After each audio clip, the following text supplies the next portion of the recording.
Alam nyo, sa kasaysayan natin, may mga pangalan na tila may dalawang muka. At isa na rito, si Macario Sakay.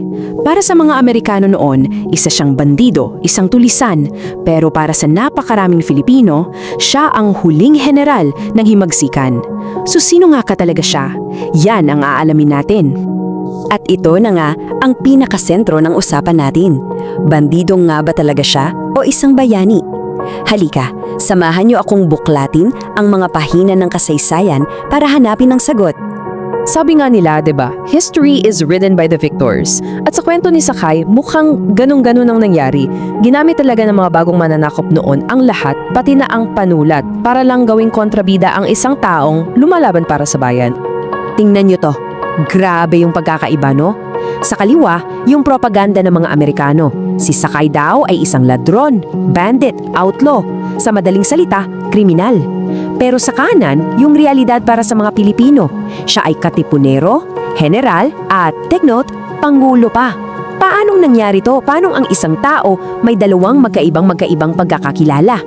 Well, si Sakay, taga-Tondo lang yan. Naging sastre, naging aktor pa nga sa teatro. Pero yung tunay niyang naging entablado, yung himagsakan. Sumapi siya sa katipunan, kasama pa ni na Bonifacio at Jacinto. At nung yung iba sumuko na sa mga Amerikano, si Sakay naninindigan. Para sa kanya, ang pagsuko ay parang pagtataksil na rin sa kalayaang ipinaglalaban nila.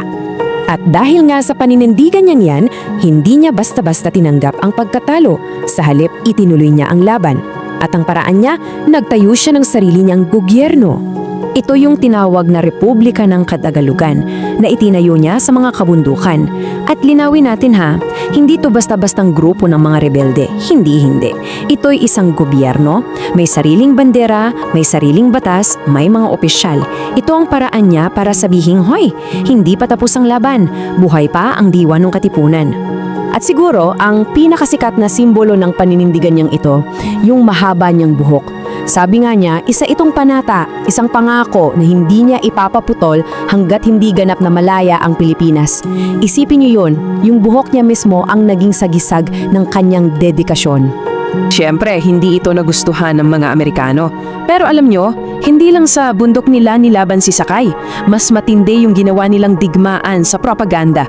Isang kampanya para sirain at durugin ang pangalan niya sa mata ng mga Pilipino. Ito ang legal na sandata nila, ang Bandolerismo Act. Sa ilalim ng batas na to, kahit sinong Pilipino na lalaban sa pamamahala ng Amerika ay ituturing na isang bandido. Hindi bayani, kundi isang kriminal. Ganun kasimple. Sa isang pirma lang sa papel, ang mga revolusyonaryo ay ginawa nilang mga kriminal. At sinabayan pa nila yan ng isang napakalupit na taktika, yung tinatawag na reconcentration. Pinupuwersa nila yung mga sibilyan na iwan ng mga bahay nila at lumipat sa mga kampong bantay sarado. Ang layunin para putulin ang anumang suporta, pagkain at impormasyon na nakakarating sa mga gerilya ni Sakay. Idinamay nila ang mga inosenteng tao para lang mapasuko siya. Dahil hindi naging matagumpay ang dahas at puwersa, gumamit sila ng ibang paraan, panlilin lang. Nag-alok sila ng kapayapaan na sa katotohanan pala ay isang nakamamatay na bitag. Lumapit kay Sakay ang kapwa niyang Pilipino, si Dominador Gomez, na may dalang alok daw mula sa mga Amerikano. Sabi, sumuko na kayo ng mapayapa at bibigyan kayo ng amnestia. At ito pa yung matamis na pangako. Magtatatag daw ng isang National Assembly, isang bagong plataporma para ipagpatuloy ang laban para sa kalayaan sa mapayapang paraan. At si Sakay, dahil na rin siguro sa kagustuhang matigil na ang paghihirap ng kanyang mga kababayan at sa pagtitiwala sa pangakong ito, bumaba. Bumaba siya at ang kanyang mga tauhan mula sa kanilang kuta sa kabundukan. Pagbaba nila, inanyayahan pa sa isang party sa Cavite. Pero habang nagkakasiyahan sila, doon nangyari ang pagtataksil. Isa pala itong patibong. Dinakip silang lahat at sinampahan ng kasong bandolerismo, yung mismong krimen na inimbento para sa kanila. Pero alam nyo, dito mismo, sa kabila ng lahat ng panlilinglang, mas lalong naging malinaw kung sino ba talaga si Macario Sakay. Dito nagsimula ang kanyang pamana, bilang isang tunay na bayani. Setyembre 13, 1907. Ito yung petsa kung kailan binitay si Macario Sakay. Pero bago siya bitayin, sa huling sandali niya, sumigaw siya ng mga salitang tumatak na sa ating kasaysayan. Paalam Pilipinas, mabuhay ang Republika at huwag tayong pasakop sa mga dayuhan. Sa huling hininga niya, pinatunayan niya kung sino talaga siya. Hindi yan mga salita ng isang bandido, yun ay sigaw ng isang Pilipinong nanindigan para sa kalayaan. Sa loob ng napakaraming dekada, ang nakasulat sa mga libro ng kasaysayan ay ang bansag na bandido para kay Sakay.